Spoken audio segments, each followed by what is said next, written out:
1장 8절에 여호와께서 사단에게 이르시되 내가 내 종 욥을 유의하여 보았느냐? 그와 같이 순전하고 정직하여 하나님을 경외하며 악에서 떠난 자가 없느니라. 하나님이 욥을 인정하신 거예요. 그 신앙도 그리고 그의 경건성도 그의 생활도 다 인정하셨어요.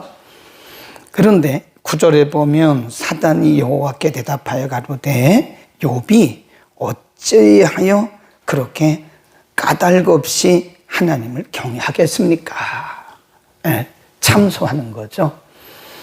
그러니까 욥이 하나님께서 복을 주셨으니까 건강도 주시고 자녀들도 주시고 물질의 복도 주시고 그랬으니까 욥이 하나님을 섬기는 거지, 욥이 뭐 이유 없이 아무런 까닭도 없이 그렇게 하나님을 섬기겠어요? 이제 이렇게 참소하는 거예요. 이렇게 말해요.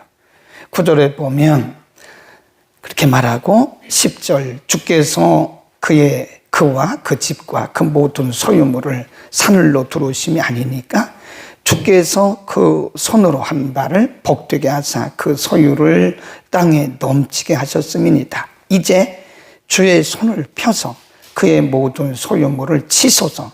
그리하시면 정녕 반드시, 그 말이 반드시 대면하여 주를 욕하리이다. 이거 사단이 욥에게 원하는 것은 뭐냐면, 물론 욥이 인간적으로 흔들리는 것도 있지만 하나님을 대항해서 불신앙적이고, 그리고 그가 평소에 가지고 있었던 경건성이, 그 욥의 경건성이 무너지기를 보기를 원하는 거예요.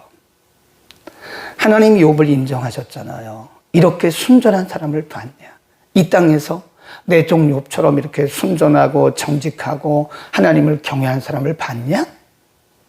하나님이 인정하셨잖아요. 그러니까 사단은 아닙니다. 그게 아닙니다. 괜히 욥이 하나님을 그렇게 섬길 것 같아요? 한번 해보세요. 이제 하나님이 손을 들어서 욥을 한번 쳐보세요. 분명히 욥의 중심이 흔들립니다. 욥이 하나님을 대적할 겁니다. 아마 불신앙적인 말을 할 겁니다. 그래? 한번 그렇게 해봐. 하나님 그렇게 허락을 하시죠. 12절 여호와께서 사단에게 이르시되 내가 그의 소유물을 다 내 손에 붙이노라. 오직 그의 몸에, 거기 줄급시다. 몸에, 그의 몸에는 손을 대지 말고 그의 소유물에 한번 손을 대봐. 뭐든지 쳐봐. 근데 그래서 이제 사실은 불과 며칠 만에 욥의 아들, 딸들이 다 죽었어요. 10명입니다. 10명. 아들, 딸들 다 죽었어요. 그리고 욥의 소유가 하루아침에 다 날아가 버려요. 그 많던 그 욥의 짐승들, 가축들이 다 죽습니다. 바람이 와서 죽고, 뭐 벼락이 와서 죽고, 종들이 와서 죽이고, 하루아침에 욥이 모든 것을 다 잃게 되었어요. 그 순간을 누가 보고 있는 거예요? 마귀가 보고 있는 거예요. 분명히 사단이 생각하기를 욥이 분명히 그 중심이 흔들릴 거다. 그리고 하나님을 향한 그 믿음이 흔들릴 거다. 그 입술로 하나님을 욕할 거다. 지금 사단은 그거를 기대하고 이렇게 주목하고 있는 거예요. 그런데 욥을 보세요. 욥이 어떻게 했나? 20절 욥이 일어나 겉옷을 찢고 머리털을 밀고 땅에 엎드려 경배하며 21절 같이 읽습니다. 시작. 가로되 내가 모태에서 적신이 나와 싸운 즉 또한 그리로 돌아갈지라. 주신 자도 여호와시요 취하신 자도 여호와시오니 여호와의 이름이 찬송을 받을지니이다 하고 이 모든 일에 욥이 범죄치 아니하고 하나님을 향하여 어리석게 원망하지도 아니하니라. 그러니까 사단의 생각은 산산조각 났죠. 사단은 분명히 그의 재물, 또 그의 자녀, 그에 관계된 것들을 흔들면 욥의 중심이 흔들릴 거라고 생각을 했는데 욥은 견고해요. 흔들림이 없어요. 아들, 딸 10명 다 죽었어요. 그래도 흔들림이 없어요. 그의 재산 다 잃었어요. 그래도 중심이 흔들림이 없어요. 그럼 뭐라 그래요? 뭐 주신 자도 하나님인데 가져가신 거 하나님이 가져가시는데 당연한 거지. 이런 믿음 갖기가 참 어렵습니다. 예. 우리가 받을 때는 아멘 하지만 하나님이 가져가실 때는 다 원망하고 불평하고 뭐 하나님이 뭐 이러냐 별 얘기를 다 해요. 그런데 욥은 중심이 있어요. 근데 2장에 가보면 오늘 본문에 보면 또 똑같은 일이 일어나요. 하루는 하나님의 아들들 천사들과 사단과 하나님이 이렇게 보좌에 있는데 하나님 또 물어보셨어요. 너희들 어디 갔다 왔냐? 땅에 두루로다 여기저기 다녀왔죠? 내 종 욥을 유해 봤니? 이렇게 다시 한번 보세요. 2장 3절. 여호와께서 사단에게 이르시되 내가 내 종 욥을 유하여 보았느냐? 그와 같이 순전하고 정직하여 하나님을 경외하며 악에서 떠난 자가 세상에 없느니라. 네가 나를 격동하여 까닭 없이 그를 치게 하였어도 그가 오히려 자기의 순전을 굳게 지켰느니라. 내가 나보고 그랬잖아. 욥이 까닭 없이 하나님을 섬기겠습니까? 한번 욥을 쳐보세요. 그러면 욥이 분명히 중심이 흔들 겁니다. 라고 네가 말했잖아. 근데 욥에 지금 흔들린 게 없잖아. 그러니까 사단은 끊임없이 우리를 도전해요. 어쨌든 사단의 목적은요, 우리의 신앙이 흔들리기를 보는 거예요. 우리의 중심이 흔들리잖아요. 우리가 보통 그걸 시험 들었다 그러잖아요. 제일 기뻐하는 존재가 있는데 마귀입니다. 여러분 시험 들지 마세요. 시험 들면 제일 기뻐하는 자가 마귀예요. 계속 박수를 치는 거예요. 옆에서 박수 치면서 막 부채질 합니다. 더 들어라, 더 들어라, 더 들어라 막 이래요. 그러니까 시험 들면 계속 들어요. 왜 그러죠? 내 의지와 상관없이 때로는 마귀가 부채질을 하는 거예요. 막 부채질을 하는 거예요. 그 늪으로 빠져들어가는 거예요. 그러니까 마귀가 그걸 보기를 원하는 거예요. 지금 속지 마시기를 바랍니다. 우리를 속이는 거예요. 그래서 우리를 자꾸 절망에 빠뜨리고 좌절에 빠뜨리고 우리로 하여금 상처에 빠뜨리고 그러는 거예요. 그래서 늪으로 계속 끌고 들어가는 거예요. 또 이렇게 말하죠. 거기 보면 4절 사단이 여호와께 대답하여 가로되 가죽으로 가죽을 바뀌오니 사람이 그 모든 소유물로 자기의 생명을 바꾸올지라. 5절 이제 주의 손을 쳐서 그의 뼈와 살을 치소서. 뭘 치라는 거죠? 몸. 그의 몸을, 첫 번째는 뭐라 그러죠? 하나님이 몸을 빼고, 욥의 몸을 빼고 한번 흔들어 봐. 근데 이번에는 몸을 한번 쳐보라 이 말이에요. 몸을 한번 쳐보십시오. 그리하시면 정말 이번에는 대면에서 하나님을 욕할 겁니다. 여호와께서 사단에게 이르시되 내가 그를 내 손에 붙이노라. 그의 생명은 해하지 말라. 그러니까 생명은 건드리지 말고 몸을 한번 쳐봐. 그 얘기예요. 이번에는 만일 하나님이 욥의 몸을 치시면 욥은 틀림없이 중심이 흔들릴 겁니다. 그러냐? 한번 해봐. 그러면 욥의 생명은 건들지 마. 욥의 생명은 건들지 말고 한번 몸을 쳐봐. 그러니까 사단의 생각은 아마 욥이 아들, 딸 잃고 재산 잃었을 때는 중심을 지켰을지 모르지만은 자기가 병들고 자기가 고통스러우면 틀림없이 욥은 그 중심이 흔들리고 하나님을 욕할 거다라고 생각을 한 거예요. 그래서 이때부터 욥이 큰 고통을 당합니다. 7절 사단이 이에 여호와 앞에서 물러가서 욥을 쳐서 그 발바닥에서 종수리까지 악창이 나니라. 악창보다 줄거 놓으시고요. 많은 성경 주석가들이 악창이 뭐냐, 이 피부병이란 거, 악창이란 말은 피부에 나는 악창인데 많은 성경학자들이 이것은 아마 어쩌면 상피병일 거다. 왜 그러냐면 그 뒤에 보면 8절에 욥이 제 가운데 앉아서 키와 조각을 가져다가 몸을 긁었다. 그 말은 온몸에 이 피부병이 걸려가지고요, 막 가려움증이 있는 거예요. 그러니까 손으로 긁어도 시원치 않으니까 기와 조각을 갖다가 득득 긁는 거예요. 그게 상피병이래요, 상피병. 그러니까 몸이 피부가 점점 그 코끼리 피부처럼 굳어가면서 온몸이 비늘이 떨어지고 온몸이 상처가 나고 진물이 나고 가렵고, 이게 상피병이에요. 그러니까 얼마나 욥이 괴로웠으면, 힘들었으면, 참기가 어려웠으면 손으로도 안 되고 기와 조각을 갖다가 돌 조각으로 몸을 긁고 피가 흐르고 진물이 흐르고 막 이러는 거 아닙니까? 옆에 누가 보고 있어요? 사단이. 사단이 보고, 거봐, 너는 틀림없이 이 정도 되면 너는 중심이 흔들릴 거야. 그것 봐, 너는 이 정도 되면 너는 하나님을 욕할 거야 라고 지금 사단이 엿보고 이렇게 유의해서 보고 있는 거예요. 우리가 이렇게 흔들릴 때는요, 옆에서 마귀가 이렇게 보고 있어요. 기회를 주면 안 됩니다. 이 기회를 주면요, 우리의 마음을 확 뺏어가요.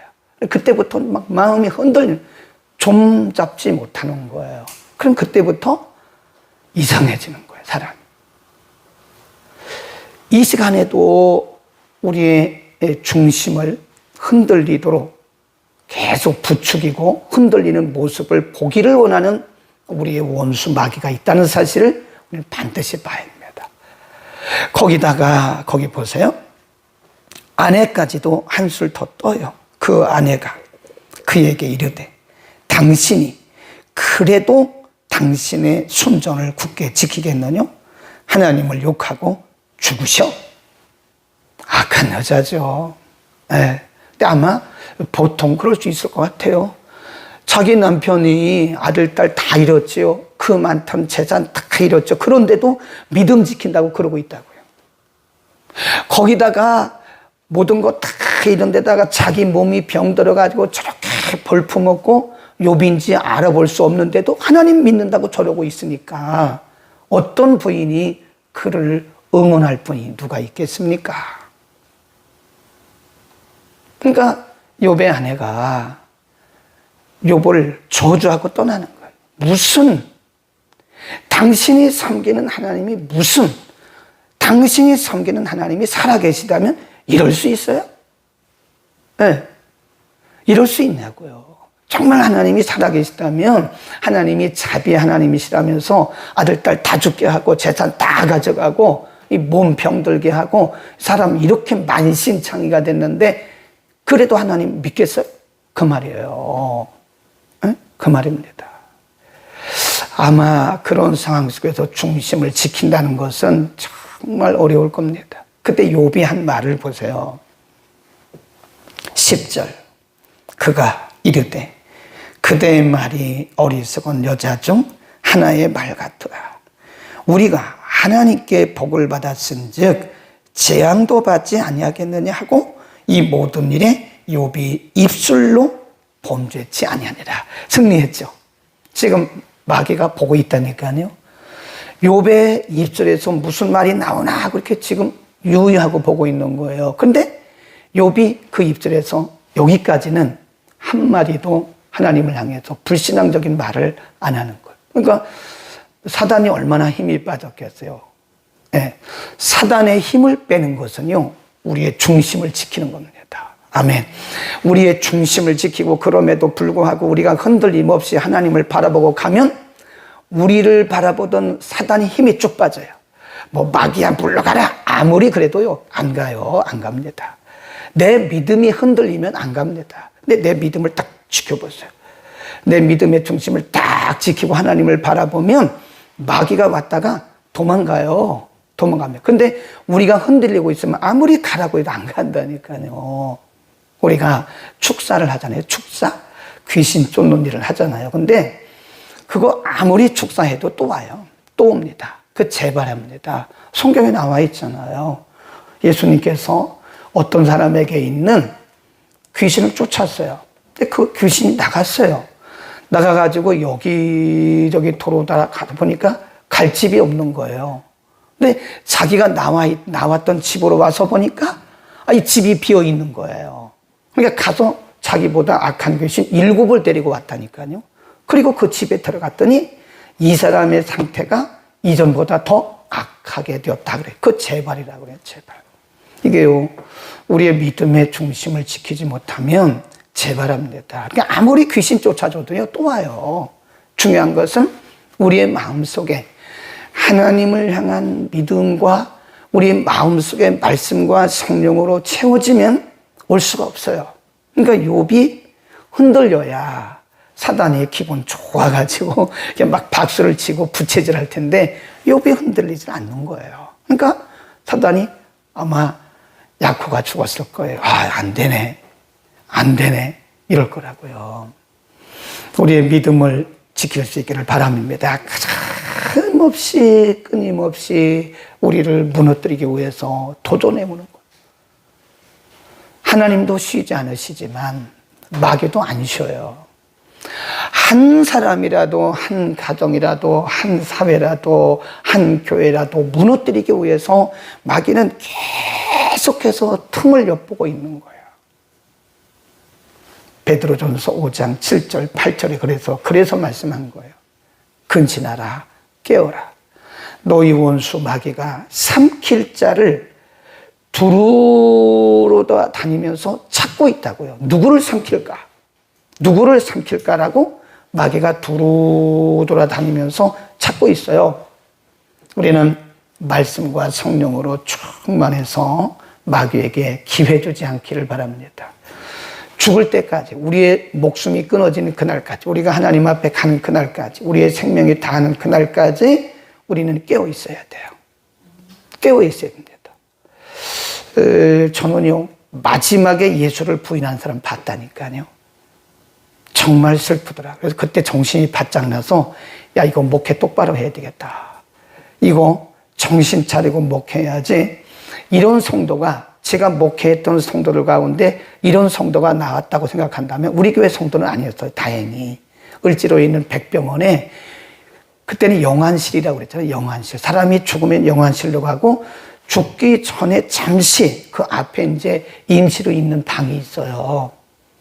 우리 교인도 아닌데 저한테 전화 왔어요. 안 갈 수가 없잖아요. 지금 임종 직전이라고 하는데 어떻게 안 갑니까? 아무리 남의 교인이라도. 갔어요. 근데 숨지기 전에 가장 먼저 우리가 확인할 것이 그분의 신앙 고백을 들어야 돼요.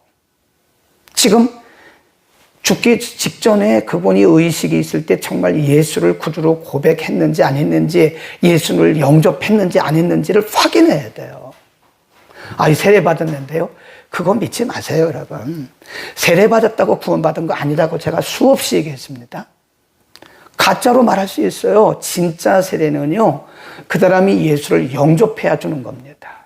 예수를 영접하고 고백했을 때 주는 게 세례. 근데 요즘에는 6개월 되면 그냥 학습 주고 6개월 되면 세례 줘요. 근데 원래 세례는 그게 아닙니다. 원래 세례는 지금이라도, 불신자였던 사람이 지금이라도 나는 예수를 내 구주로, 개인적인 구주로 영접합니다라고 말하면 그때 주는 게 세례예요. 맞아요.